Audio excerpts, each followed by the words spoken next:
Um dos canais que eu mais sou fã, o Manual do Mundo, lançou recentemente um vídeo que me chamou bastante a atenção. O Iberê lá do Manual gravou um vídeo com executivos de uma grande operadora de telecomunicações respondendo questões sobre a internet que os inscritos deles mandaram. E uma das questões, que por sinal ganhou o título do vídeo, era: será que dá pra derrubar a internet do mundo inteiro? A resposta que os profissionais que estavam participando do vídeo deram é que isso é praticamente impossível, já que tudo tem redundância. Se o plano A das redes cair ou der alguma coisa de errado, sempre tem que ter um plano B. E eles comentam que teria que cair várias operadoras ao mesmo tempo para de fato dar um apagão na internet. E de fato o argumento deles é válido, eu concordo totalmente com eles. Mas essa é uma pergunta muito boa. Acho que essa pergunta merece que a gente se aprofunde nela pra gente pensar em outras situações que gerariam um caos na rede e deixaria muita coisa da internet fora do ar. Bora lá então?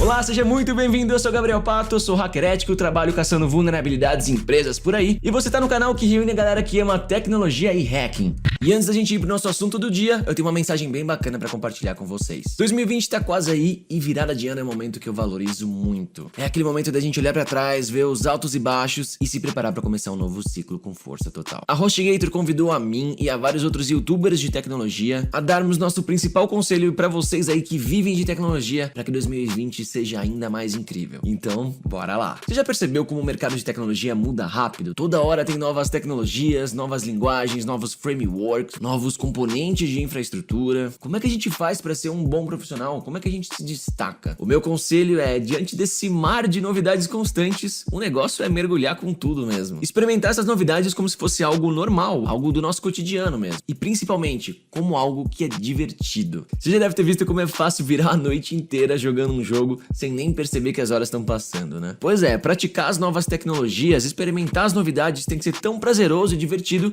como virar uma noite jogando um jogo. E se a gente vai estar vivendo um constante aprendizado, se a gente tem que aprender coisas novas o tempo todo, a primeira coisa que a gente tem que aprender é como nós mesmos aprendemos. Será que eu aprendo mais lendo livros? Será que eu aprendo mais testando códigos, lendo códigos comentados? Como é que funciona pra mim? Aproveita esse momento de fim de ano então e para tudo, olha pra você mesmo, se hackeia, cara. E aí é só chamar 2020 com todas as novidades tecnológicas que vão vir nesse novo ano, que você já vai estar pronto para curtir cada uma delas, experimentar e aprender muita coisa nova. Não deixe de explorar a playlist com as mensagens de conselhos de todos os outros criadores, o link tá aqui na descrição. E muito obrigado, HostGator, por juntar toda essa galera para compartilhar esse conteúdo de ouro. Nessa Super Black Friday da HostGator você tem até 70% de desconto, com suporte 24 horas, 7 dias por semana na hora de criar o seu site. Confere o link desse descontão na descrição desse vídeo e aproveita. E hoje a gente vai pensar em cenários caóticos e apocalípticos aqui pra internet. Coisas que, se acontecerem, gerariam um problema generalizado na rede. Vamos começar por uma ação que não tiraria a internet inteira do ar, mas poderia tirar do ar e até permitir o roubo de dados de 29 milhões de páginas da internet. Se liga só. Eu comentei recentemente no meu vídeo sobre bloqueadores de anúncio que, quando você entra numa página, o seu navegador recebe do servidor do site uma série de instruções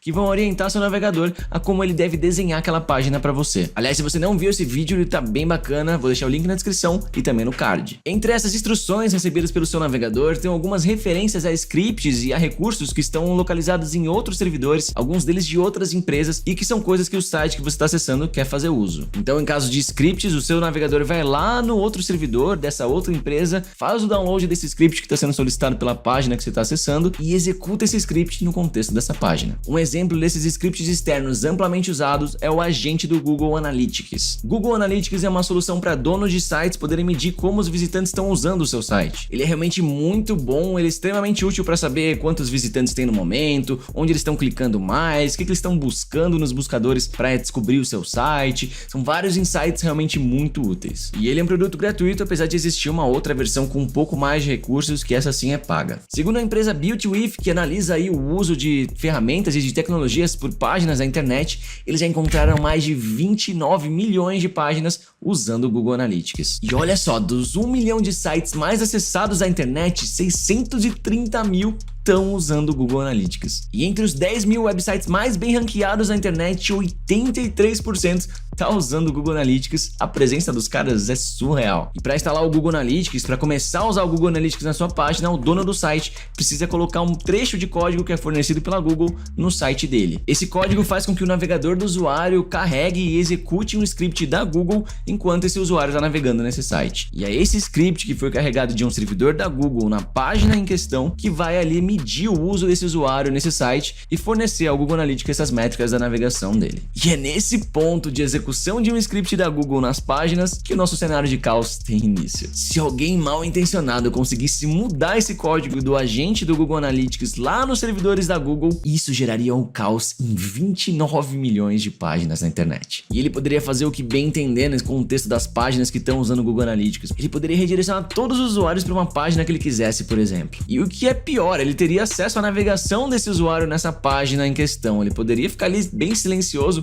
vendo, por exemplo, as senhas que esse usuário está digitando nos formulários dessa página, vendo tudo que ele está lendo dessa página. Já pensou que coisa tensa, cara? Pois é, a internet não ficaria fora do ar, mas então a gente está falando de 29 milhões de páginas que poderiam ter a navegação totalmente comprometida, seja tirando ela do ar ou até roubando dados dela, e inclusive 83% dos sites mais acessados à rede estariam comprometidos aqui. E só para esclarecer, nesse caso aqui, um ataque de negação de serviço a esse script em questão, a esse link que fornece esse script, não seria suficiente para causar algum caos. Digamos que um ataque de negação de serviço tenha sido bem sucedido e esse link esteja fora do ar. O navegador do usuário, quando tentasse baixar esse script, ia falhar, né? Porque o link tá fora do ar, mas isso não ia mudar em nada o carregamento do site, o site ia continuar funcionando numa boa e isso não geraria caos algum. O problema então seria a alteração do conteúdo desse script por alguém mal intencionado, o que significa que envolve hackear a Google, né? Que é uma coisa que deve ser bem complicada. Sem falar que esse script com certeza está multiplicado em várias localidades diferentes da Google, na CDN deles, então seria realmente uma alteração de um script que está espalhado em cópias pelo mundo, com certeza um cenário complicado, porém não impossível.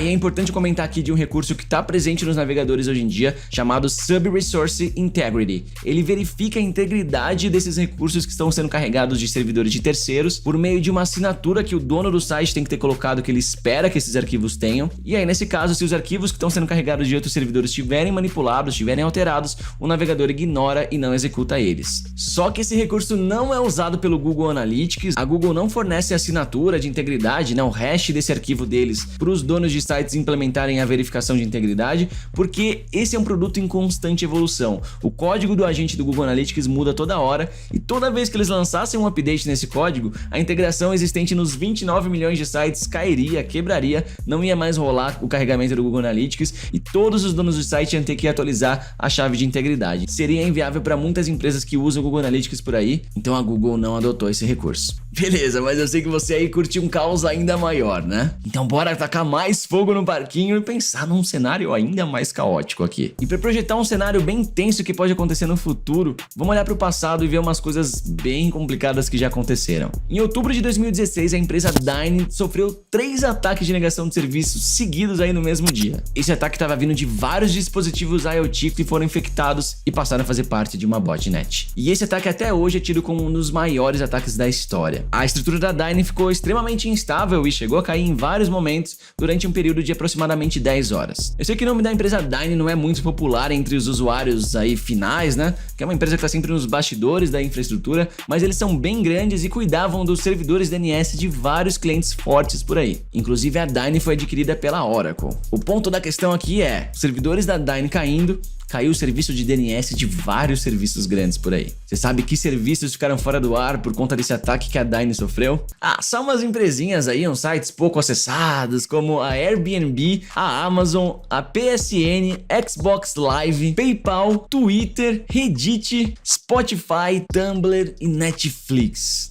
Só isso de serviço fora do ar na internet? Quase ninguém percebeu, né? E é importante ressaltar aqui que os servidores dessas empresas que eu mencionei não foram atingidos. A infraestrutura original do Twitter, por exemplo, continuou totalmente no ar. Só que os visitantes não conseguiam se comunicar com eles. Não dava para fazer uma conexão ao twitter.com, por exemplo, porque o serviço de DNS da Dyn, que traduziria aí do twitter.com ao IP do servidor do Twitter, estava fora do ar por conta do ataque. Então, mesmo com os servidores da aplicação e do banco de dados do Twitter estando online lá de boas, os usuários não conseguiam se conectar neles porque não tinha o DNS no ar. Bom, vale muito a pena a gente mergulhar melhor em como funciona o DNS, porque a gente vai usar esse conceito para projetar o nosso cenário caótico aqui. O que você faz quando você quer entrar no YouTube, por exemplo? Bom, você abre seu navegador e digita youtube.com, dá Enter e beleza, né? Seu navegador conecta no servidor do YouTube e acessa a página numa boa. Só que o seu navegador não conectou no youtube.com, seu navegador conectou no IP do YouTube. Isso de conectar a um nome, a um hostname, a um domínio não existe. Não existe conexões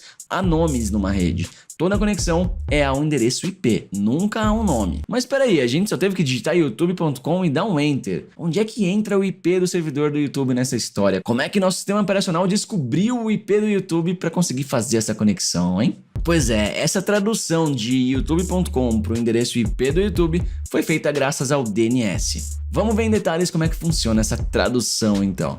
O primeiro cara que deve ser apresentado aqui e que trabalha a seu serviço é o DNS recursivo. É ele que vai atrás de descobrir o IP por trás de um hostname a pedido do nosso computador. Geralmente o DNS recursivo que você utiliza é o que a sua provedora automaticamente fornece para você, mas muita gente usa também servidores de DNS recursivo públicos, como o 1.1.1.1 da Cloudflare ou o 8.8.8.8 da Google. Bom, beleza, mas como é que o DNS recursivo trabalha para chegar no IP por trás de cada site que a gente quer acessar? Vamos voltar para o exemplo do www.youtube.com. Primeiro, o DNS divide esse hostname pelos pontos. Temos então www, YouTube e com. Agora a gente inverte a ordem. Temos com, YouTube e www. Agora a investigação começa. O DNS recursivo sabe os IPs dos servidores de DNS chamados de root servers. É por eles que todas as consultas DNS começam. O recursivo pergunta aos root servers qual é o IP dos servidores DNS responsáveis pelo sufixo .com. E os root servers respondem com os IPs responsáveis por eles. Na próxima etapa, o recursivo pergunta então a esses servidores responsáveis pelo sufixo .com qual é o IP do servidor DNS responsável pelo nome youtube.com. E esse servidor de DNS responde a pergunta dizendo o IP do servidor responsável pelo DNS do YouTube. Por fim, o recursivo pergunta ao DNS do YouTube qual é o IP do subdomínio www deles, ou seja, o hostname www.youtube.com. E finalmente o servidor DNS do YouTube diz o IP final que a gente estava procurando. Agora o seu computador sabe o IP por trás do www.youtube.com e pode estabelecer uma conexão com ele.